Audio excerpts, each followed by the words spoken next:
కాబట్టి తక్షణం రంగంలోకి దిగి బాధితులకు న్యాయం చేయడం, నిందితులు ఎవరో అసలు ఉందో లేదో దాన్ని విచారించి నిజానిజాలు తేల్చడం, న్యాయస్థానం ముందు పెట్టడం అన్నది జరగాల్సిన పని. కానీ ఈ వాతావరణం మటుకు 3-4 సార్లు పోలీస్ స్టేషన్లలోనే ఈ ఘటనలు జరగటము, ఆరోపణలు రావటము, అలా గతంలో అనుకున్నట్టుగా ఉద్యమాలు, అంగన్వాడీలు వెళ్ళినా ఇంకొకరు వెళ్ళినా అరెస్టులు ఇవన్నీ పెరగటం, పోలీసులకు ఒత్తిడి గురవుతున్నారు రాజకీయంగా.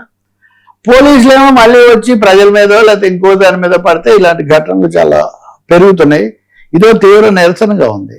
ఇవన్నీ ఇలా ఉంటే జరిగిన సాయికృష్ణ కేసులో సిఐ నాగరాజు ఆయన ఇది ఇవ్వాలి తమ్మకని చెప్పి వీళ్ళు పోలీసులు సిట్ సుప్రీంకోర్టుకు వెళ్ళింది కదా, ఆంధ్రప్రదేశ్ హైకోర్టు తీర్పును భిన్నంగా వద్దంటూ సుప్రీంకోర్టుకి వెళ్ళింది.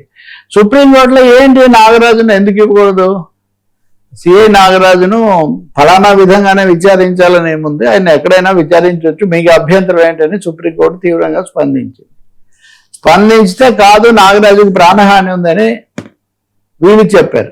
చెప్తే అసలు ఆయనే ప్రాణాలు తీస్తుంటే ఆయనకు ప్రాణహాని ఏంటి అని న్యాయమూర్తులు అంటారు. ఇది ఆ రాష్ట్ర పరిస్థితి మీద అనండి. రెండవది కేసుల యొక్క తీవ్రత మీద కూడా ఒక ప్రభావం చూపిస్తుంది. ఆయనే అంటుంటే మీరేమో ఆయనకి ఇతరుల వల్ల ప్రాణహాని అంటున్నారు, అంతేం లేదులేండి, అంత తెలియని వాళ్ళు ఏం కాదు అన్నట్టుగా 2 న్యాయమూర్తుల్లో ఒక న్యాయమూర్తి వాదించాడు. ఇది అక్కడ.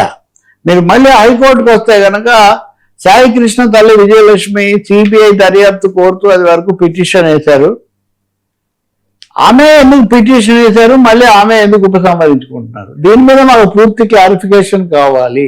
అంటే ఒక విధంగా ఇది వ్యవస్థలో ప్రతిపక్షాలు లేకపోతే బాధితులు పోలీసులే కాకుండా కోర్టులు కూడా ఏం జరుగుతుంది, వాట్ ఈజ్ హ్యాపెనింగ్, ఎన్నిసార్లు చెప్పినా ఈ కోర్టు ధిక్కారం లాగా కొన్ని ఎందుకు చేస్తున్నారు, మా ఉత్తర్వులు ఎందుకు అమలు జరగడం లేదు, ఈ అంశాల మీద సీరియస్ అయ్యారు.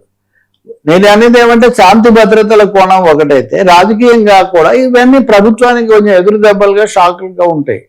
అది చాలా పద్ధతిగా పోలీసు వ్యవస్థ మామూలు నిబంధనల ప్రకారం వెళ్తే సరిపోతుంది, కానీ రాజకీయ కోణం ఎక్కువ అవడం వల్ల, రెండవది దాన్ని ఆలస్యం చేయటం వల్ల, కొన్ని శక్తులు కాపాడే ప్రయత్నాలు చేయడం వల్ల ఇట్లాంటి సమస్యలు వస్తాయి. సో వెంటనే వీటికి ముగింపు పలికితే ప్రభుత్వానికి విశ్వసనీయత పెరుగుతుంది.